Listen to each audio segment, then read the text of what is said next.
Let's have a look at the use of deep half guard as a vehicle to enter into leg locks. First, let's just look at the transition into deep half guard from regular half guards. Okay, many ways to do it, but arguably the most robust and best all round for the purposes of no gi starts with a tight waist grip. So we have a guy down on two knees in front of us, and we're going to start with a basic knee shield in place, basic frame in place as we often do, and then from here we start getting his hand down towards the mat. Now from here, my arm that was across frame will go underneath the near side armpit, and I'll use my other leg as a kind of pendulum as I come up on an elbow and I score my training partner with a tight waist grip. If you turn, you will see that I have an inside hook with my legs. Okay, I have an outside foot and an inside foot. It's the inside foot which is hooked over. Now, I scoop inside my training partner's leg like so. I'm going to make a big rotation to my left that will force my opponent to base out. If he doesn't, he'll fall over because he's holding a whizzer currently. He'll be forced to base out to prevent falling over. The best way for me to do this is to create a pendulum effect with both of my legs. Now guys, be confident. You don't have to stay locked up on your opponent's leg here.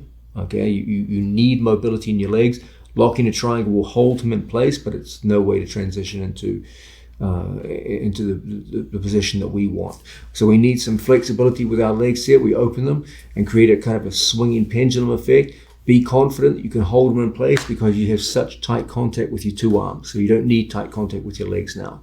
Now, I'm currently facing to my right. I make a complete 180-degree turn out in the other direction. Now, this will force my opponent into a situation where his left knee goes down and his right knee goes up off the floor, like so. And this is what we're looking for. You currently see the location of my right hand. I'm going to switch it to the other side. So I release and I come through and grip. Let's rotate. Do you see where we are? You are now in a version of deep half guard, where I come through and hold like so. Okay. Now I have excellent control of the upper leg, but I need control of the lower leg. So I'm going to place 1 foot behind and 1 foot in front. I'm using the shoelaces of my right foot and the sole of my left foot to control his ankle. When he goes to take it out, it doesn't look like much, but it's a very tenacious grip. And I can use this to hold and control him. So let's have a look at that again. From an initial half guard position, locked in like so. We start off getting to our tight waist grip. I catch around, I get my deep scoop grip. My feet are open and I make a big revolution facing from my right all the way around to the other side. I switch my hand from one side of his hips across to the other. Then I take 1 foot, I put it behind and the other in front. So when he goes to tear his leg away from me, it's not so easy. I'm cognizant of the fact there is some danger of kimura attacks to this arm. So I'm cognizant of keeping my arm in, hand moving, posting, etc. in response to any threat we see from there. As I lift my opponent's leg, you see it has an effect on his balance. Now I'm going to switch shoelaces and I'm going to make his foot go all the way forward, like so. As a result, I'm able now to spin underneath my training partner's legs. I hold on, I put my knee up behind his ankle and we come up just like so. From here, I fall down over my training partner's ankle and heel. So if he went to pull his ankle out, it's completely stuck to the mat. Now from this position, look how I take my foot and I throw it through and around underneath my training partner's opposite leg. Now all I do is a simple forward roll. I can catch his leg, I can catch his stomach, and we rotate through. As we make the rotation, our first option from here will be an inside Senkaku, where I lock. You guys know by now that if I keep my foot on his back, he can drive back towards me and cause problems. So what we want to do is make the conversion to a shoelace ashi, where my shoelaces go in front of his stomach. If he drives back into me now, that's suicide. And we'll quickly convert over into a front side position. Not just any front side position, but a front side position where my triangle is locked deep inside my opponent's hips while my feet are on the outside. That creates enormously strong connections to my opponent and very strong finishes indeed.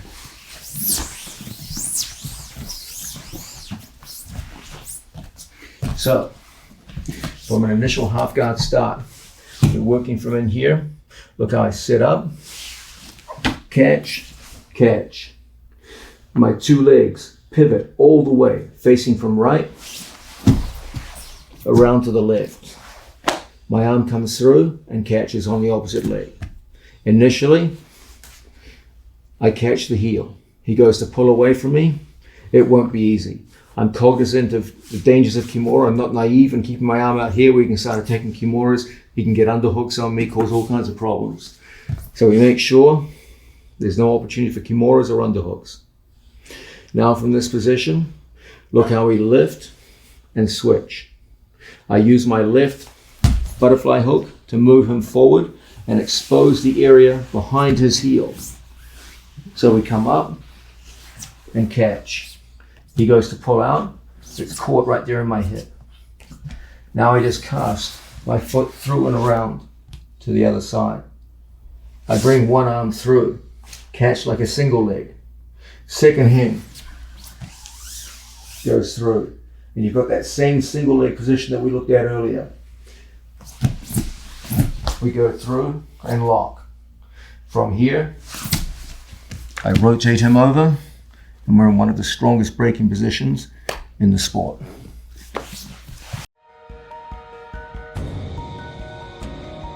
Now, let's go further with working from deep half guard and look at, instead of going with inside foot position, making the switch to outside foot position and 50-50 based attacks. So, starting situation is identical. When we work without the gi, typically we're looking to get up to the tight waist grip. We're looking to get a deep scoop grip, and then from here we're looking to make the big revolution from one side across to the other. Then we switch from our opponent's left hip, which was our initial control, to the right hip. Now we need lower leg control. So we put a shoelace in behind, we put a sole in front, and you've got the control you seek. Now you can start lifting and elevating people. I make a switch, a pass off from one foot to the other, and I use that pass off to lift the end of the lever all the way out like so and expose a straightened leg. A long straightened leg is an easy leg to attack. Now, this time, as we come up on our training partner and we get our knee up, instead of me falling in front with my hands over, in this case my left hand, I'm just going to catch here around with one leg. Okay, so I just hold right below the knee like so. Now all I do is I just fall my whole body between my training partner's legs. And my second hand goes across and makes contact underneath his opposite hamstring. So I have a hand on each hamstring. That's enough for me now just to throw my legs through and make a good catch from the 50-50 situation. Now, many ways for us to go. You can lock a basic 50-50, nothing wrong with that. Just be aware that when you do this, you can't expose your foot to your opponent and get counted. Just be aware that there's nothing to stop him from backstepping. So you should be prepared to come up to your inside shoulder and go into your breaks. Let's move to your left. Now, other alternatives, leg up, is for us to go over the top and capture our training partner's opposite leg, the secondary leg. This is actually our preference. This is the double 50 position where both of your opponent's legs are controlled at the same time.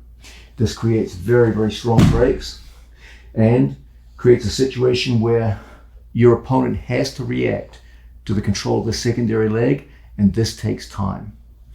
Because it takes time, as they go to fiddle around with your secondary leg, there's a ton of opportunities for you to go in and switch to another form of Ashigarami. Here, I've chosen the crisscross Ashi, and again, we get strong breaks. Crisscross Ashi, he does have the back step option, But unfortunately for him, it leads into an even stronger braking position. So once again,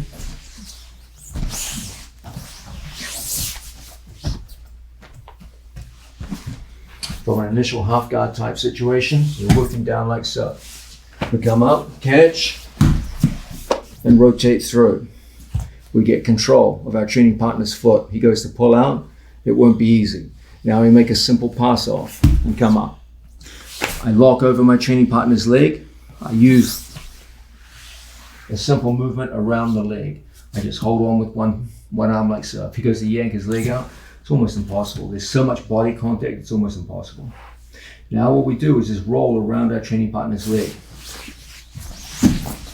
And as a result, we're right in place, ready to attack.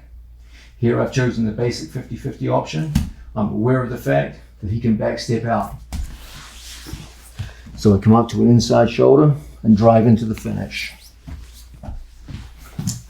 If you're looking for a stronger attack than this, you might well go with this, the crisscross ashi, which puts one foot on the outside, one foot on the inside. This is a very strong braking position, and at the same time, if he goes to convert to front side, it's equally strong from here. You also have the option of going into double 50, very, very controlling, because both legs are controlled at the same time. This creates not only a very strong braking position, but a time gap in your favor. As he goes to fiddle with your leg and move it, you have a ton of opportunities to switch on into other forms of lock. Okay? Be aware also that just because you started outside doesn't mean you have to finish outside. I can make a complete transition. As he goes to rotate through, I can make a complete transition across into inside Senkaku and drive for the finish. The big thing that we're trying to push on you here is that you can go very smoothly, pommeling your feet from one form of ashigurami to another as you're pursuing one given lock. No one says because you started with a given ashigurami, you have to finish with that ashigurami. On the contrary, experience has shown that the ability to go from one ashigurami smoothly and evenly from one to another over time as you pursue a single lock is almost always the best way to get the finish you seek.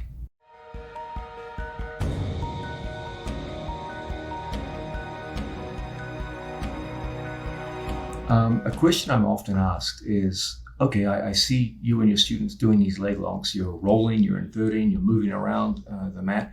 I'm 55 years old with 2 bad knees and a stiff back. I've gained a little weight, what have you. I can't do these movements. Is there anything I can do to be effective with leg locks from bottom half guard?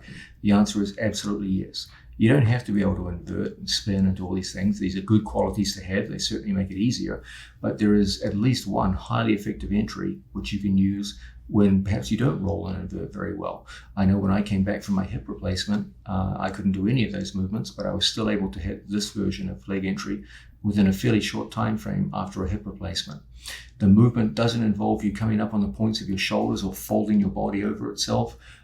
It's a pretty easy movement for most people to do, even into advanced age or carrying significant injuries. Let's have a look at it. It comes from a movement called a knee lever. Now, the knee lever itself will be covered extensively throughout this video. Let's have a first look at it now. Okay, from a situation where someone is here in our guard, I have my right leg over their right leg, right versus right. From here, a knee lever involves the use of my knee as a lever behind their hip to take them out of balance. It's as though it's a pushing force behind their hip, which pushes them forward. The only thing that saves them is their ability to base out. We'll see later on in this video that if we had their base of support captured, then they would fall over. But for now, all we're interested in making them do is base out with their hands. So we're not going to be capturing their wrists at this point. More likely, we'll have frames in front of them as they go to drive forward, and we'll be framing in just like so. Now, placement of my foot. The further my foot from their knee, the longer my femur bone has to be effective. So someone like me with short legs, I need my foot close to their knee. You can go foot over foot. That's a good option. You can just have your feet close. You can even have your foot in front of their knee as a blocker. The main thing is the right leg is the working leg. Make sure your right foot is close to their knee. From these situations, what we do is we take our hips ever so slightly off the mat. You're not trying to bridge here, guys, so don't think you're doing some kind of crazy bridge over your left shoulder. All you do is put tension through your leg by taking your hips ever so slightly off the mat. Now, once we do this, we just rotate our knees and point our knees to the outside. It takes our opponent out of balance. This exposes their leg and lengthens it to our attack. All I'm going to do is take my bottom knee and bring it around in front. Rotate. So that my knee goes in front of their hip. So if he came back to face me, there would be some resistance there. Now I take my hand and I go underneath his heel and hold it in place. The further my hand from my chest, the easier it is for him to escape his knee and go. So what we want to do is take our thumb and bring it down to our chest.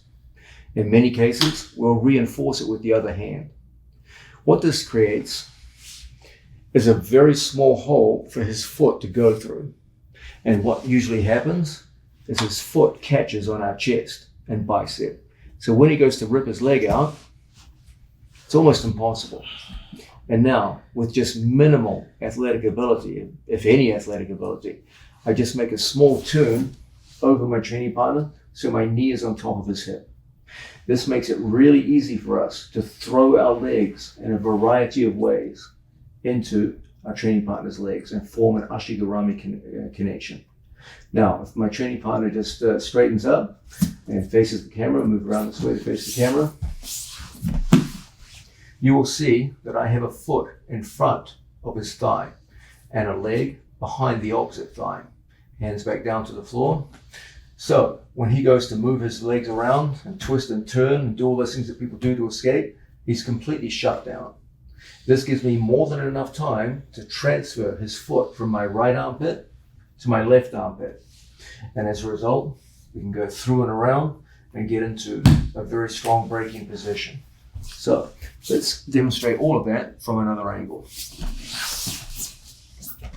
Okay, half guard bottom, he's in place, and I just form frames right there in front of him.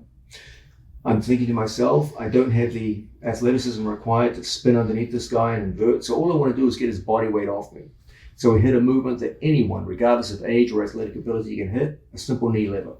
Where his knee is down on the floor, I take my right foot over his knee, and then from this position, look how I just pinch my two knees together, and then from here, I knee lever to make him base out. From this position, I take my bottom knee and I bring it in front of his hip, and my bicep scoops up my training partner's shoelaces on the other side. I usually reinforce with a second hand. As he goes to yank out, it's a difficult thing to achieve.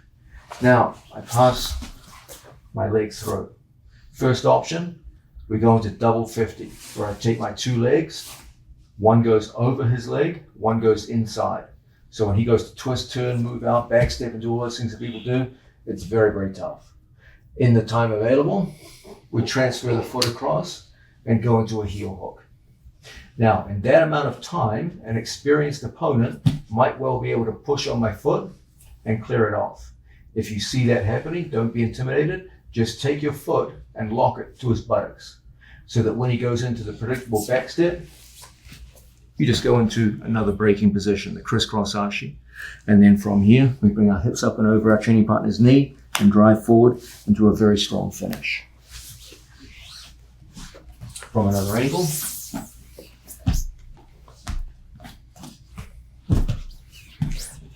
Opponent's in front of us, drives forward. We make a good frame. From here, we go into the classic knee lever. I just bring my knee up, rotate, and force him over to the side and create an extended leg. I don't want him coming back towards me, so my bottom knee comes through and locks right there in front of the hip, forms an effective wedge in front of his body. Now, the main danger is he will flee the mat. So I come through and lock. Our first option from here as we turn around is to cover the secondary leg and then pass my leg through like so. So the secondary leg is trapped from both in front and behind. And as a result, we've got more than enough time to pass the foot across my center line from my right shoulder to my left armpit and lock it in place. If you get the break, congratulations, it's over. If your opponent is very resolute, takes your foot, just touch your foot to his buttocks. Okay, he can try and push it as much as he wants. He'll never stop you doing that. Now he's got to go into his back step. But when he does, he goes right into a different form of ashigarami. In this case, it's the crisscross ashi. And then from here, we just drive forward with our pelvis and we get the finish we seek. Okay, so that's one form of 50-50. Now you've got to learn the others. Same scenario. Remember, guys, the chances of you finishing successfully with the leg lock go up dramatically when you can play different ashigaramis against each other. Just because an ashigarami fails doesn't mean the leg lock fails. There's a big difference, okay? You can fail with 3 different ashigaramis in a row and win on the 4th and still get to your leg lock. The leg lock's here, the ashigaramis are over here. 2 different things. One is for control, one's for finishing. Okay, so be prepared to swim through the varieties of ashigarami over time to get what you really want at the end of the day, which is the heel hook itself. So here we are, we're playing down on the floor. He comes driving in towards me and we go into the least athletic but highly effective sweeping movement from half guard, the knee lever. We just go through and send him over to the side and create the extended leg that we're always looking for. Now I need to preserve the extension by putting our knee in front just like so. As always, we go through and capture. This time, as I turn around my training partner's leg, instead of going into double 50, like so, we're going to go into the classic 50-50, where I have my foot here in front, lock, and I get a simple triangle in front of my training partner's legs. Okay? Now, the virtue of this is that because my knees are pointed down towards the floor, it's a very strong connection to my opponent's hips. When he goes to pull away from me and drag his body out, you feel like you're locked on like a husky onto its toboggan. Now, in these situations, we're going to get time to lock through, and it's a very strong finishing position from the back. The great deficiency of this move is that it does nothing to stop my opponent from backstepping. And if he successfully backsteps, there's a good chance he can come up and attack my exposed hands. He can get to my head and do all kinds of things, get to my elbow, and that really going to screw things up. So when we're in these situations, if I see my training partner backstep and I'm in a conventional 50-50 backside, I want to make sure I go to my shoulder. I don't want to go to my back. He backsteps flat on my back. It's very easy for him to bypass my knee and get on the attack. So when I see him backstepping, I want to make a clean revolution up onto my inside shoulder. I can't be naive and leave him, my heel, to be attacked. I want to make sure that I maintain some form of senkaku. When he goes to attack my heel, it's very difficult from here. My weight is right over his hips, and we lock up our hands, and when we drive forward, we get a very strong break. Okay? So be aware that if we're going to go for the basic 50-50 situation, it's very, very important from there that we protect our feet by keeping our feet close together, preferably in some variation of senkaku or triangle. And we want to go down to our inside shoulder so we don't expose our hands, elbow, or head to an opponent. Now, let's look at the third of these options. This one is an interesting mix of both inside and outside control. Okay. We're an older athlete, maybe we're a little less athletic than our opponent, and he's driving forward on us, and we get to the classic knee lever situation. From here, we send him over, we create the extended leg. We bring the bottom knee through, and things are looking good from here. This time, when we go through on our training partner, we're going to bring our foot over, and what I want you to do is pass one foot over his buttocks, just like so. Then crisscross your legs and send them through like so. Okay? So I have one foot on the outside, one foot on the inside. When he goes to flee the mat, it's very, very difficult. And it's very easy for us now to go through and get to our lock. Now, the beauty of this lock is it gives tremendous control of your opponent's hips from both inside and outside position. So when he tries to drag his knee through our knee line, it's exceptionally difficult. What many opponents will do now is flip over to try and go front side, but it's just as robust on this side as it is on the other. When he tries to scoot back on his hips, it's very, very difficult, and it's a very strong breaking position for the win.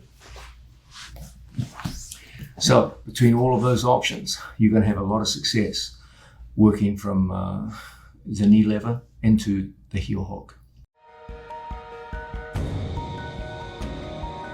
People commonly think that leg locks from half guard are best done, or can only be done rather, from situations where there's space between your chest and their chest.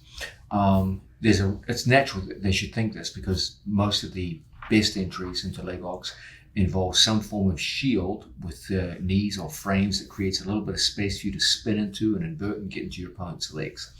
But don't think that you can't be very effective entering into leg locks when your opponent is chest to chest, even when they have situations that most people believe would be dominant. Okay, so for example, most people, and I believe correctly, would assume that if someone has an underhook and a crossface and are putting downward pressure on you, that they have the dominant position from here. Okay, there's good reasons for thinking this.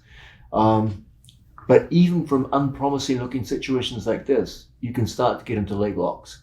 It's all about just creating a little space. One of the best ways for us to create space is with a knee lever that forces our opponent to take a back step. How does this work? Well, I'm going to prevent my opponent from basing out with his right arm. I do this by putting my elbow on top of his elbow and my hand on their lat muscle. And as a result, when I go to hit my knee lever, the only way they can base out is to use this leg.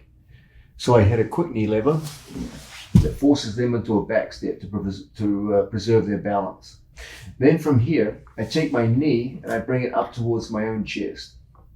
As a result, when my opponent comes back in towards me, there's going to be a ton of space for us to get our two legs on the inside.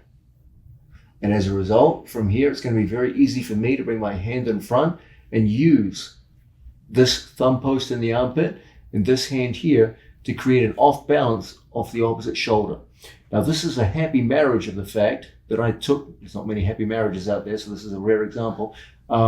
There's a movement to my left and my opponent had to come back to my right. So I'm taking advantage of the fact that he's coming back to my right to move him in the same direction that he's going.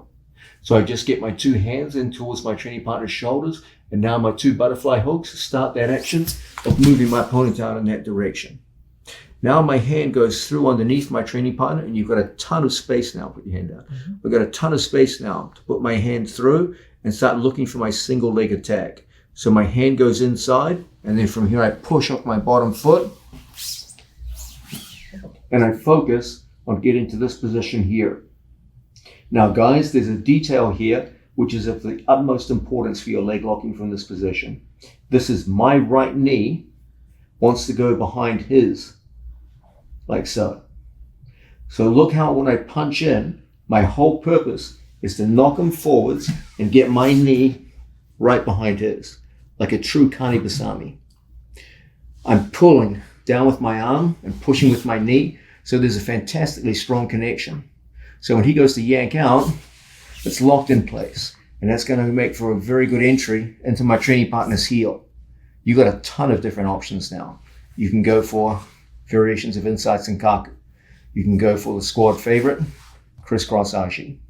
Or you can cast your legs straight through into double 50 or into a traditional 50-50 like so.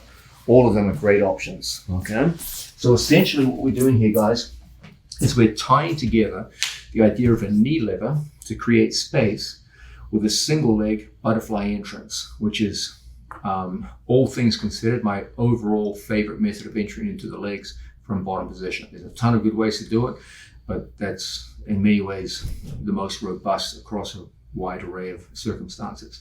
So let's have a look at all of this again from different angles. Okay, we've got the guy on top of us. And he's done a good job of getting an underhook and a crossface. We've done a pretty good job of bringing our foot up to the knee, and we've noticed that the knee is down on the floor. So from here, I pinch my two knees together. He can't base out with his right arm because I've trapped it.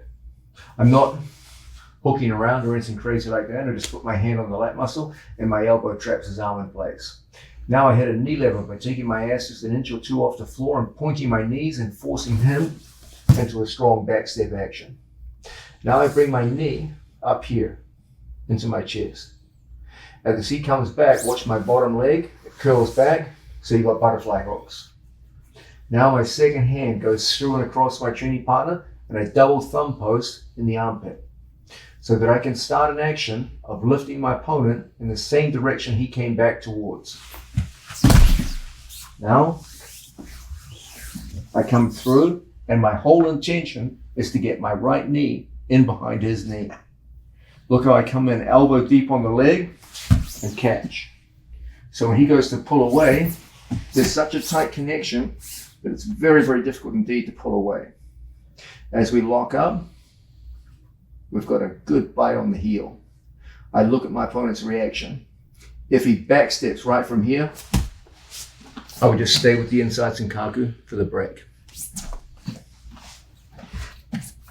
If I felt my opponent was trying to pull away from me, I might well be inclined to take my foot and pass through. If I felt my opponent was pushing back into me, then I would absolutely, definitely pass through like so. Okay, for reasons that I'll explain in 1 minute. If I feel my opponent was attempting a back step, I might well step over the second leg and go double 50. So when he tries to back step, it's very, very difficult. If I felt my opponent was kicking out and coming over, I might well go to one of my favorite positions, 50-50, down on the inside shoulder. And from here, driving forward for strong finishes, okay?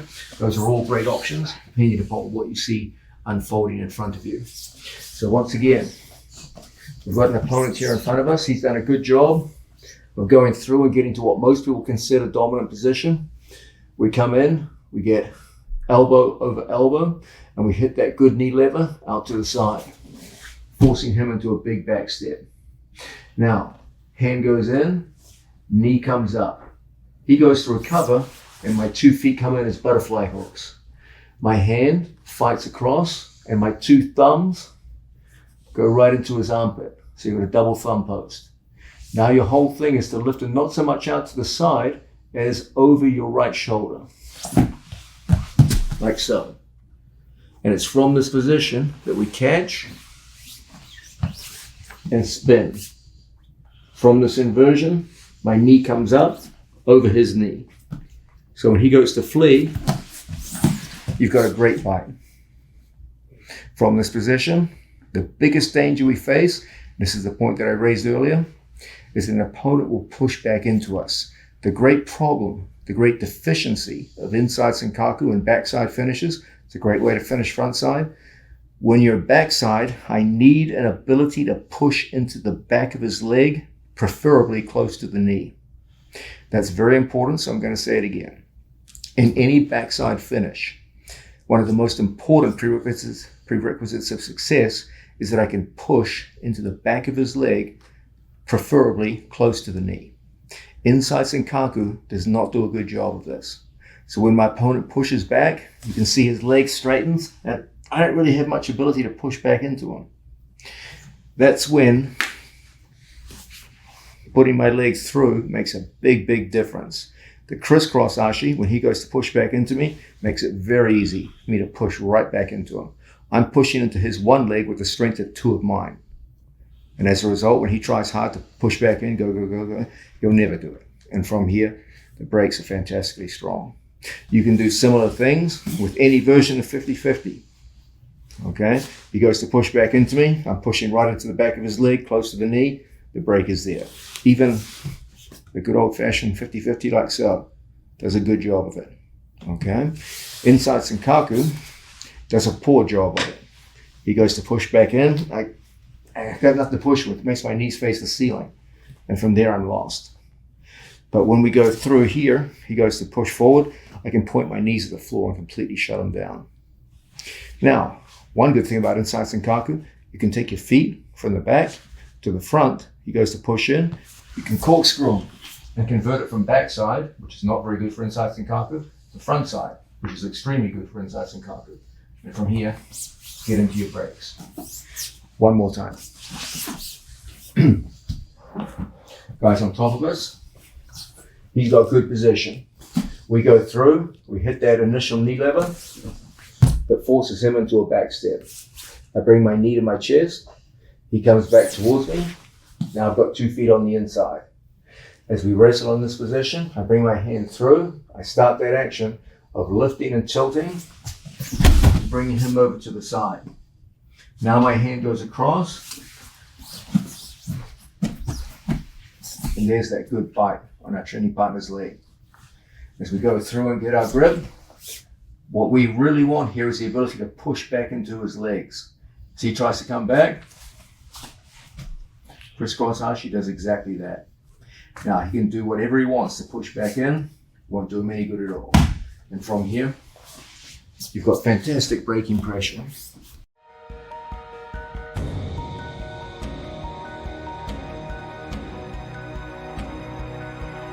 Now, we're going to start the ball rolling with technique from half guard, and I'm going to start with an observation, which I believe can be of great importance to your development in your half guard game. I'm sure that many of you have noticed when you come to watch my students compete, when they work from half guard, almost always the first thrust of their attack is towards their opponent's legs. This is a deliberate policy on my part. I always push my students, when you're working from half guard bottom, make your first attacks, your first threat towards your opponent's legs. This stands in unison with our approach from guard position in general. For those of you who saw the New Wave Jiu-Jitsu guard videos, you'll remember that leg attacks were the foundation of my entire approach to guard game. Not only is it the foundation of my approach to guard game in general, it's also the foundation of my approach to half guard. And as I said, you will always see my students, when they start off in half guard, will start by attacking the legs. You've got to ask yourself, why? What's so special about the legs? Well, the first reason is availability. Your opponent's legs are always available to attack from any form of guard, including half guard. It doesn't matter whether my opponent is chest to chest, or I'm managing distance with a knee shield or any other form of guard, there's always leg attacks in there. It is almost impossible for an opponent to hide his legs from your attack when you're in any form of half guard situation, or indeed any form of guard situation.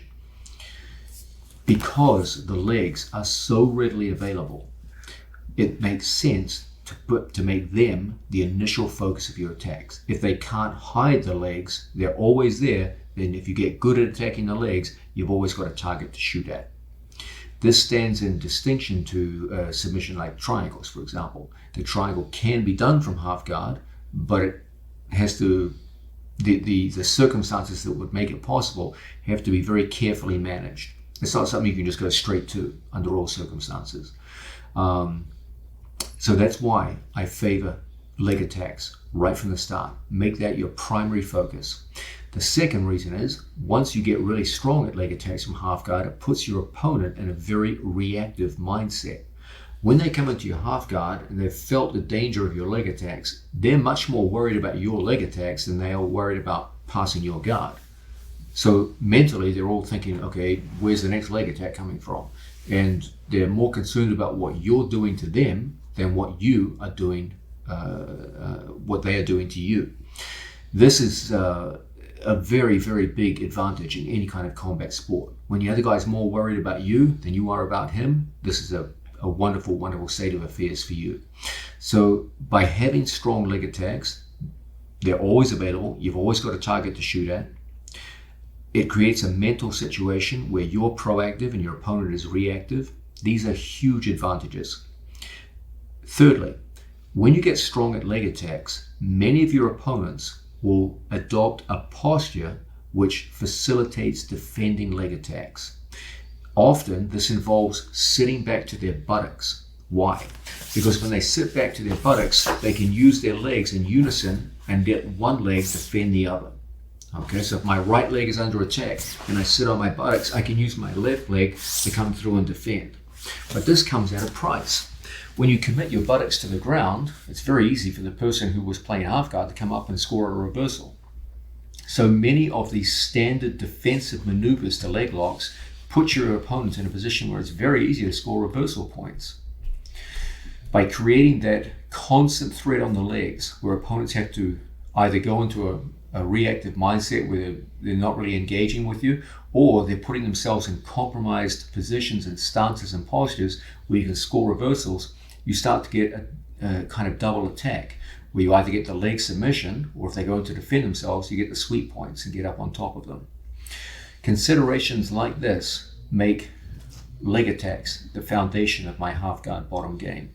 You will often see my students exploit this in competition, where they go in hard and fast for initial leg attacks that create a nervousness in their opponent who are now afraid to engage, or they fall down into compromised postures and body positions where my students can scramble up on top of them. Used in this way, leg locks can become the foundation of your half guard game too.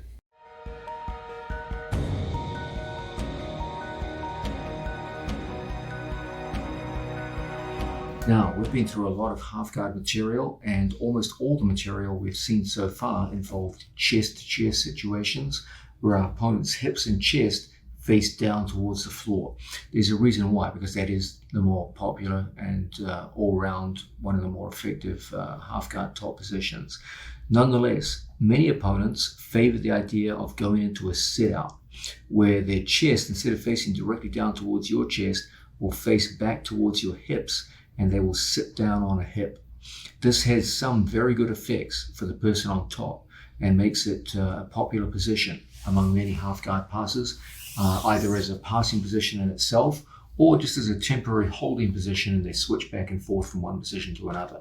Either way, if you're going to call yourself a master of half guard, you've got to learn how to deal effectively with this situation. So let's have a look at it right now. Okay. Typically, when we're working from bottom half guard, the most statistically common situation is one where my opponent is chest to chest. Typically, they're looking to work and control us with a cross face. Now, if we had a gi on, my opponent could sit out towards my hips. Sit out. Like so. And use my gi to take his left hand, go underneath my armpit, grab a hold of the gi, and apply tremendous cross-face pressure through the gi. But when he works without a gi, and he doesn't have the lapels to work with, it's not a particularly, it's not wrong, but it's not a particularly devastating position to sit out in the manner he is now with a conventional cross-face on. Okay, the cross-face doesn't put much pressure on me at all without the benefit of the jacket. So typically when we work without a gi, people will take their arm across and then they will sit out. They have two excellent choices. They can sit out with a reverse crossface with their arm across here by the ear, or they can sit out into a reverse underhook here. There's pros and cons to both.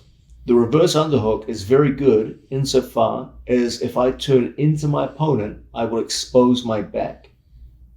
So people who favor attacking the back will often favor this position. Okay, so as I go to turn into my opponent, you'll see increasing amounts of back exposure. And if he can slide his right knee along my back, he can start to expose my back and go to work. Okay, so that's the upshot of the upside of my opponent sitting out, taking the reverse underhook. Other people favor the reverse crossface. The great virtue of this is it offers tremendous head control. I can't move my head around freely. It's blocked. It's wedged in place by his tricep. Okay? It doesn't generate so much back exposure, but it does give excellent head control. And at the same time, it does generate arm exposure. If I'm naive and start putting my arm here and he can start going into Kimura, he can start causing a lot of problems for me in this position. Okay, so it gives excellent head control and opens up the possibility of arm exposure. Here, with the reverse underhook, it generates a lot of back exposure if I turn into my opponent. As long as I'm flat on my back, there's no back exposure, but most of the defensive movements from half guard involve turning into people. And that's exactly when from here, it generates considerable back exposure and enables my opponent to turn into me. Okay, so what should we be looking to do when someone elects to sit through on us? Okay, let's have a look from this position. First things you'll notice when someone elects to sit through, regardless of which one they use, this knee will inevitably come off the floor. That's just part of the deal. Okay, now pros and cons. Things like a simple knee lever now become impossible because the knee's not on the floor. Okay, don't worry, we'll come back to that. It's an interesting question. They do sacrifice a little bit of stability in a backwards direction. Not as much as many people have you believe, but there is some sacrifice here. Okay, so any movement they make where they sit down on the hip means that they're lacking a little bit of base in a backwards direction. Okay, so that's the downside of doing what they've done. So let's have a look at a situation. Just maneuver so your buttocks face the camera. Okay, someone's in here, chest to chest. If I see my opponent start to bring his crossface across the other side, it's no secret what's coming next. It doesn't make any sense for him to keep his elbow on this side and stay on his knees. Okay, that opens up a very, very simple movement where I just take a thumb post on my training partner's tricep, and then from here, it's an easy thing for me just to give a little bridge and turn over to my side and start posting on my training partner's body out like so. That's a very easy thing to do now. And as a result, we can go right into leg lock action, or we can just bring our legs in, presumably you're going to be facing me.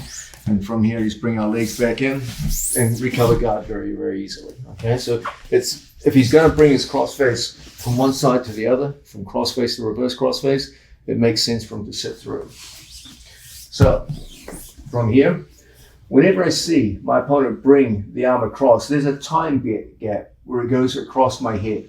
Okay, so what I often do is keep, especially if I know someone favors sit-throughs, is I will keep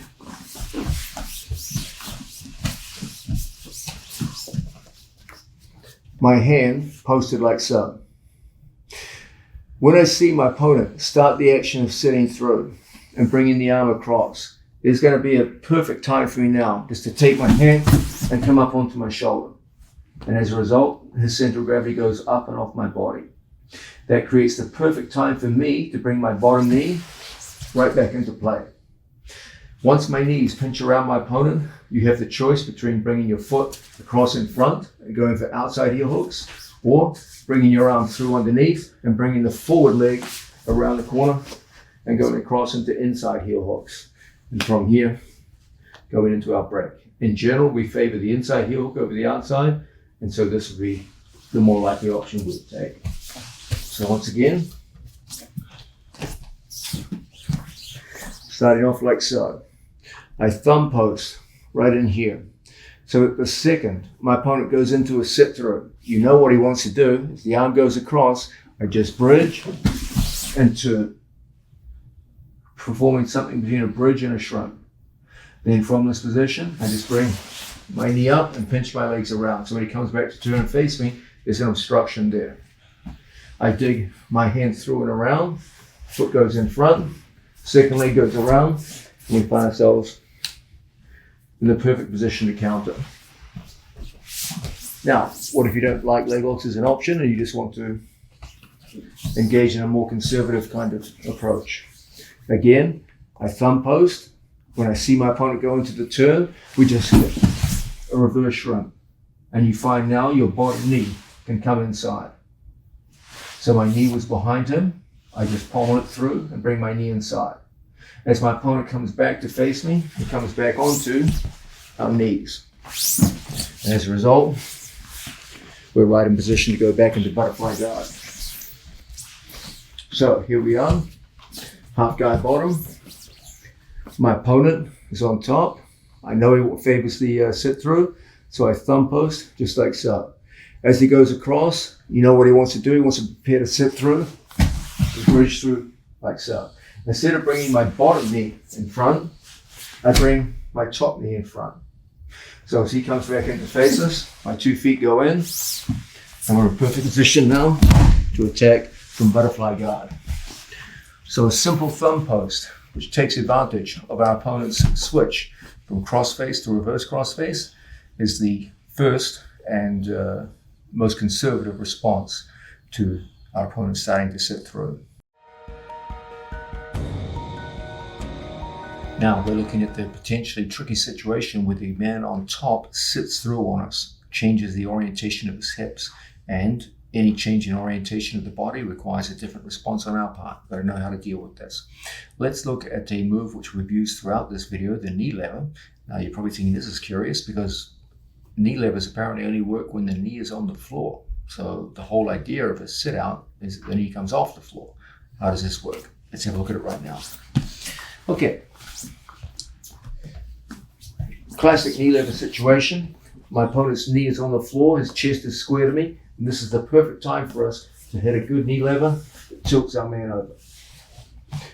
If my opponent takes the arm across and sits through, knee levers shouldn't work from here. In fact, they should actually backfire pretty badly because my opponent's knee is now higher than my hips. So any post on my knee creates situations where he can start to walk my knees this way, drive his knee towards the mounted position, and now he's in a 3/4 mount, ready to attack. So what should I be looking to do here? What I can't do is let my opponent's knee get higher than my hips. Because the moment the knees get higher than the hips, any push on his part on my knee creates an instant situation where it can cut through towards the mounted position. Okay? So what we always want to make sure, back down,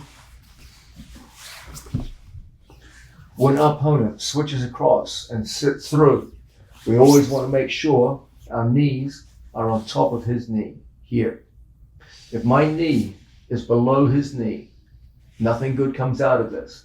It means his knee is higher than my hips, and now he can start to threaten the mount. Once he threatens the mount, it's pretty easy for him to come back, underhook, and now start to threaten side control on this side.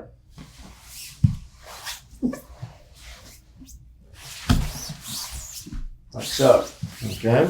So there's a game going on here. The game is the game for height advantage. He's looking to get his knee higher than my hips. And by sitting out, that's exactly what he does. If I stay with my hips on the floor, it's very easy for him to threaten one direction and pass in the other.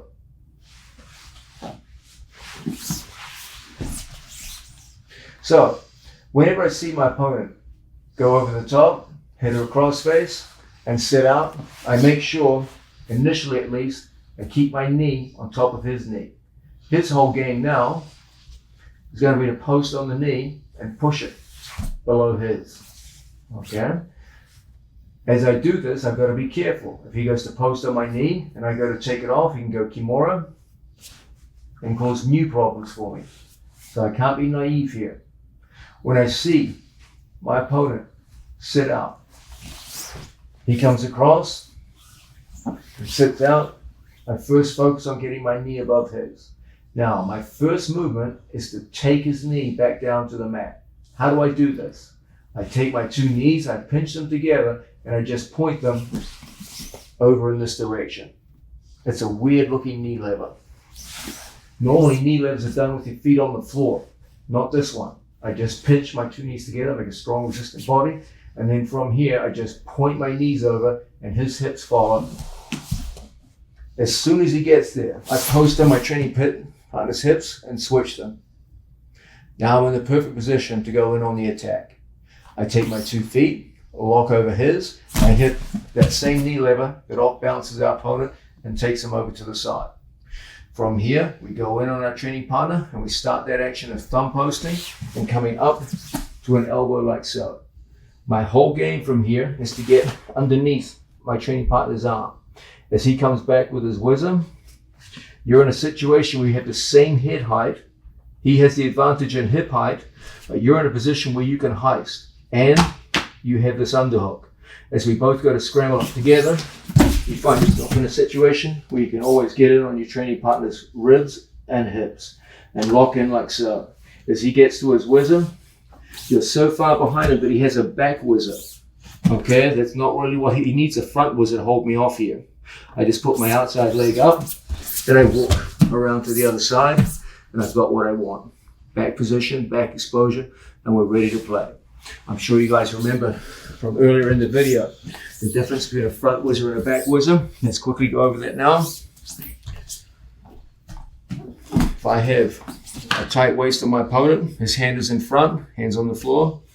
From this situation, it's hard for me to go around behind him because he's got that whizzer in front of me. But if I have come up from bottom position and thrown my lat muscle to his lat muscle, now his whizzer is a back whizzer. It's behind my shoulder. He can do whatever he wants. Once I lock in here, I just walk to the other side and I beat his whizzer every time and get to my opponent's back. So let's have a look at that again. My opponent goes to sit out. I make sure I keep my knee up above his knee so that I can lift my hips off the floor. That puts weight on his leg, and then just point my knees over the other way. From here, we pull him back down, foot goes in, second foot goes in, I hit my knee lever. I come up into my training partner, building up to my base. Even as I come up, I get into that position that we see. My hand going to his belly button. Don't be satisfied with this. Just thumb in front of his belly button. Now, when we go to scramble for top position, okay, when my hands lock, we go together. Go. You win every time.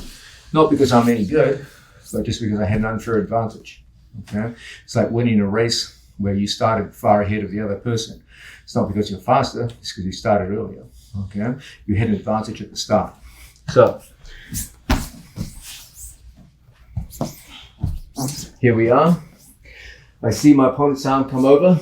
I see him go to sit out. I keep top knee position. From top knee position, I take my hips off the floor, get his knee back down towards the mat. From here, he goes to face me, obviously. And from this situation, we go over the top with a knee lever and force him out to the side.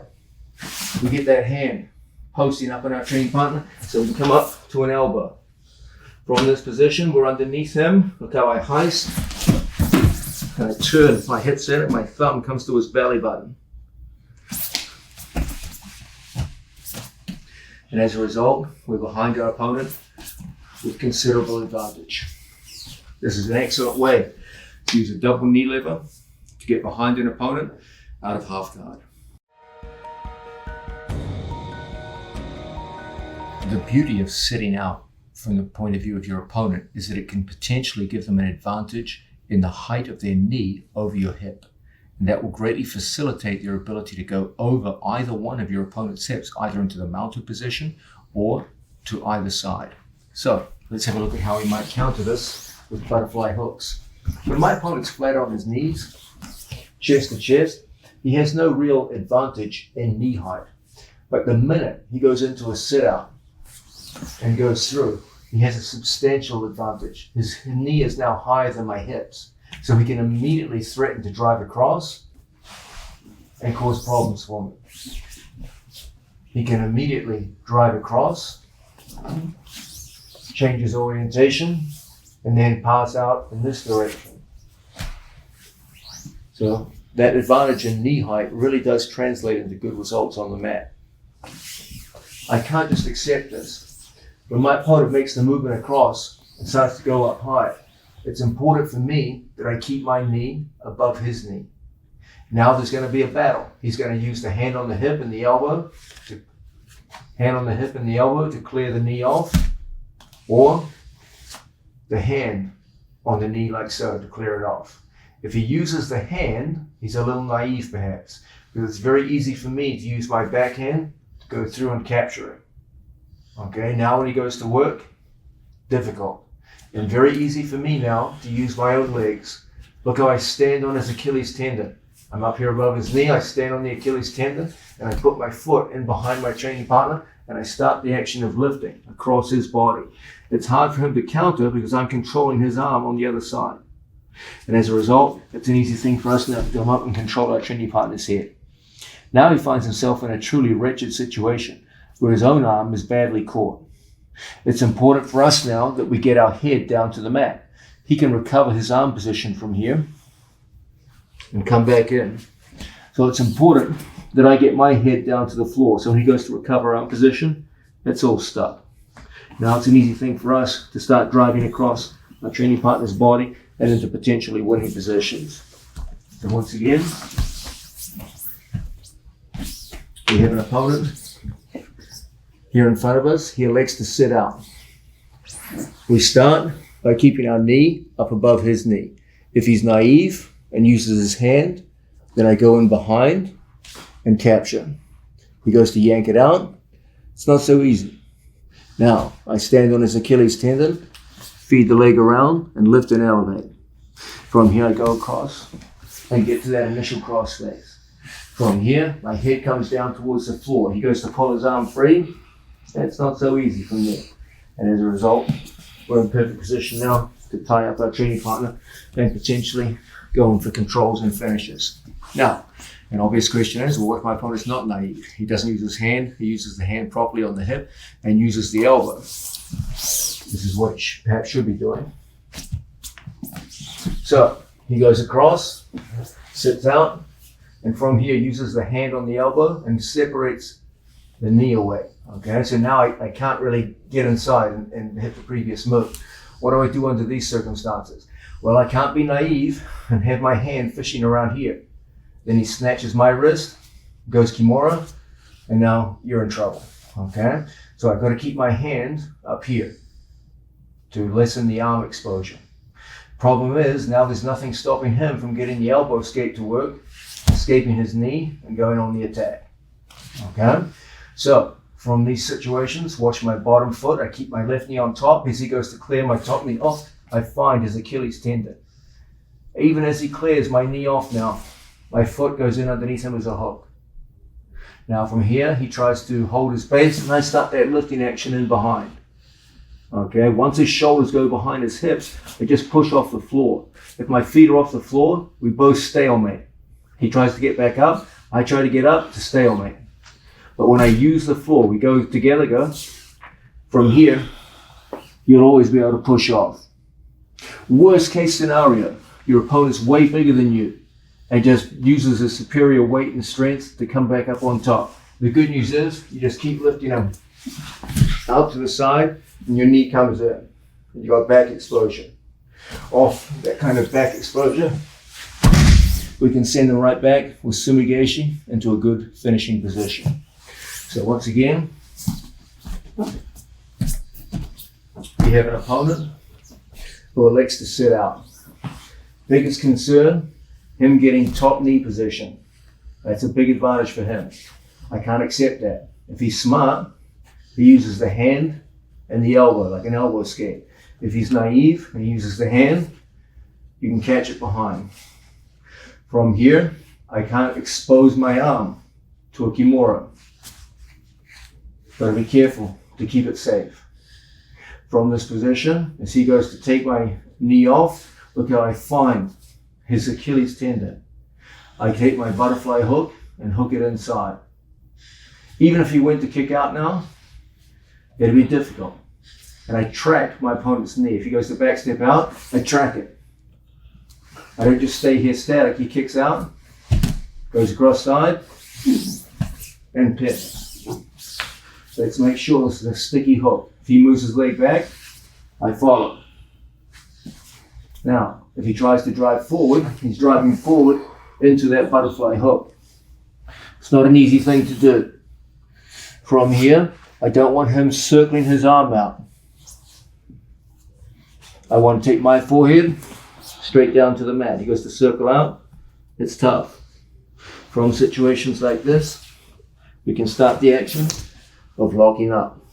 From here, We come out to the side and find ourselves in very, very good finishing positions. So,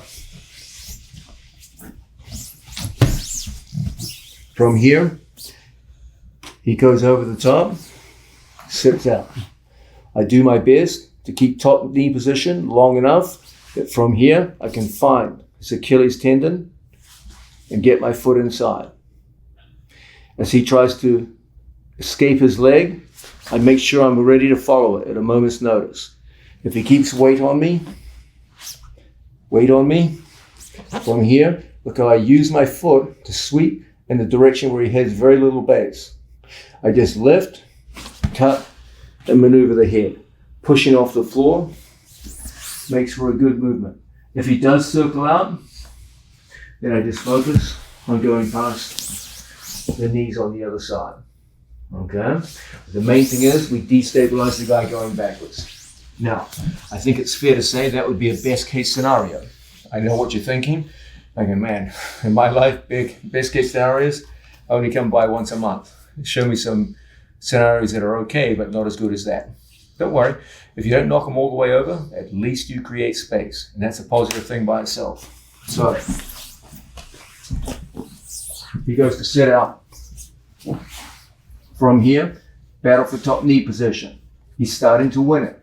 Okay, you can feel it starting to come off. We can't stay here forever. We go in, we get that inside foot position. I give a good lift and I feel him coming back. If I feel him coming back, I want to focus on an elbow escape on the other side. So as I lose the battle for top position, I win the battle for back position. He comes back with his weight, I lift, I get my elbow inside his hip, and then I just lift, and you got your knee on the outside. Once the knee goes on the outside, it's a pretty easy thing to take him up into the side and start getting top position. Let's have a look at that from another angle.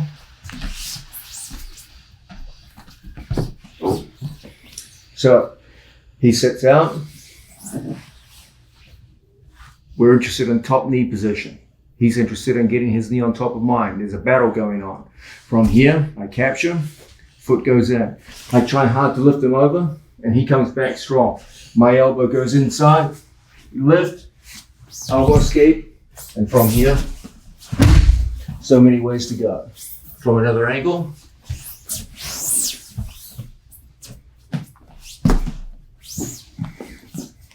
He goes over, sits out. He's starting to win the battle for top knee position. Look how I catch. Foot goes in and hooks. I try hard to take him in the direction where he has no base. He goes to recover. As he comes back up, my elbow ticks inside position. He can put all his weight on me. Once my knee goes inside, he floats. And then from this position, so many ways to go. He goes to pull away. It's difficult. Okay.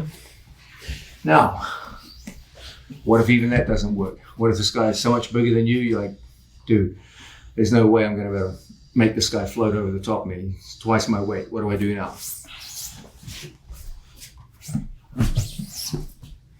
Okay, he goes across, sits out. He's starting to win the battle for top knee position. We catch the Achilles tendon. We get the foot inside. Well, one thing is true. He never really has any base in this direction. So our whole thing is always off balance in that direction. Now, as I see my training partner go in to try and recover, and I feel like he's coming up on top, and he's just too damn heavy. Okay? Whenever we see that, I'm sure you can guess this, we just thumb pose and move him out in the opposite direction. From here, I go either top knee, if you like outside heel hooks, or bottom knee,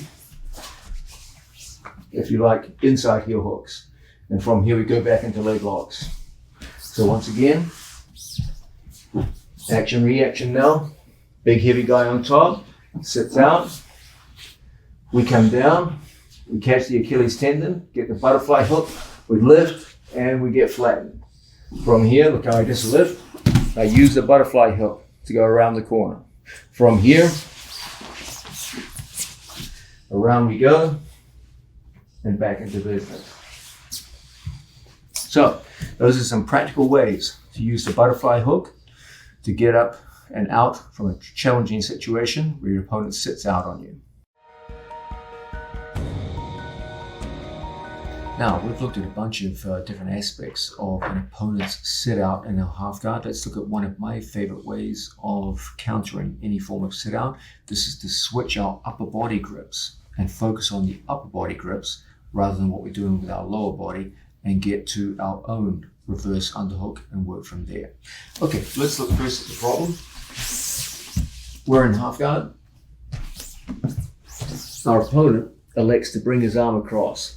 Now, so far we've been looking at reverse cross faces. The other option he has is to go here to a reverse underhook. So his arm is underneath my arm, but it's not a conventional underhook. Normally, an underhook is his right arm versus my left. Now it's his left versus my left. This has the advantage that he can maintain a sit-out position, and if I turn into him, I expose my back. And if he knows what he's doing, he can take advantage of that. So, whenever someone goes to make the transition across the body, one thing we can do is be disciplined with our hand position here. If my arms are floating around in the breeze and you're holding something like so, then when they go to switch across, there's not much you can do with your arms. Okay, you can't pommel effectively when your elbows are extended away from your body. When it's time to pommel effectively, what I want is my elbows as close to my body as possible. So a good trick for us to make sure we do this is to take our two hands and bring them very close together inside my opponent's shoulder. This is surprisingly easy to do, even when my opponent has what seems like a very tight cross face. So as he comes in here, it's not so difficult for us to use mild off balances to go in and get our hands in good position. Okay, it's not so difficult for us to turn and bridge into an opponent and get a hand inside. And once one hand goes inside, it's always pretty easy to get the other one in. Now, whenever my opponent goes to make a switch now, because my hands are in the inside position, even as he goes to make the switch, it's really easy for us to come in and make our own switch and put our hand here on his back. So as he goes to sit out, you find yourself in a situation, you keep your knee above his, and you have a framing arm in a rather unusual position. On his lower back, elbows on the upper back, hands on the lower back. Now, from here, your opponent has a definite goal, and that's to free his knee and work from this position. You have a definite goal, which is to keep your knee above his. From here, we're going to shimmy our body out, and we're going to get a height advantage over our opponent. I'm going to take my elbow and bring it back behind me. And as a result, I can build up to an elbow. Once I build up to an elbow like this, even if my opponent did take my knee off his knee and step away to the side, he wouldn't pass my guard because my shoulders aren't on the mat. If I have my shoulders on the mat and my opponent steps out and he holds for 3 seconds, that's a pin. He gets points for passing my guard. But there's no pin when I come up to my elbow. He can step out now and it doesn't count for anything because my shoulders aren't on the mat. Because my shoulders aren't on the mat, it's very easy for me to start planting a foot and heisting my hips into him. I just bump him with my hips. And as a result, I can now take my knee and go behind him with my knee. Once I get my knee behind his, that's back exposure. I've got a knee on each side of his body. This is a dangerous, dangerous situation for my opponent. He's going to want to turn back in and face me. You're going to want to catch him at the hip. And as he goes to turn back in and face you, you want to stay behind your opponent. If my head is back, he can bring his arm between us. Bring your arm between us. Now, that's not the end of the world, but it's still in a dangerous situation because as he turns to face us, he's going to come right into sumigashi. Okay? But it's better than getting your back taken. So, when we start off in this position, I don't want my elbows around my opponent. That gives me no ability to pommel. What we want is our hands inside. So that even as he goes to turn across, you'll need to move your arm. My arm goes through here. Now, I bring my hand down towards my training partner's back. I've got to be careful about just giving him easy access to palming his leg out while my shoulders are on the floor. You can do tricks. You can place a foot right in front and catch his leg so he goes to palm him out. It's not so easy. And this creates situations where you can start moving and coming up to an elbow. Once your elbow's off the floor, you don't have to worry about him backstepping. There's no pin from here. Even if he stood over and got mounted on me now, my knee beats him, mounted. My knee beats him, and you still got back exposure. Okay, and most importantly, your shoulders aren't on the mat. Because I have my arm over his, in a situation like so, it's usually pretty easy for us to win the various scrambles that come out of this position.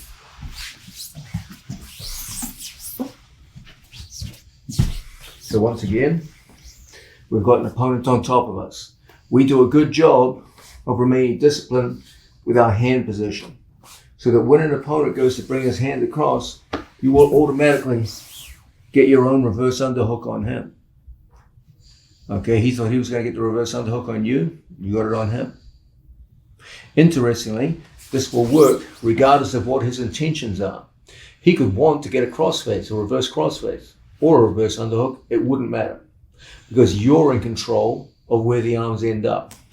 Let's say I had this position and he went for a reverse crossface. Didn't matter. He ended up with what I wanted, not what he wanted.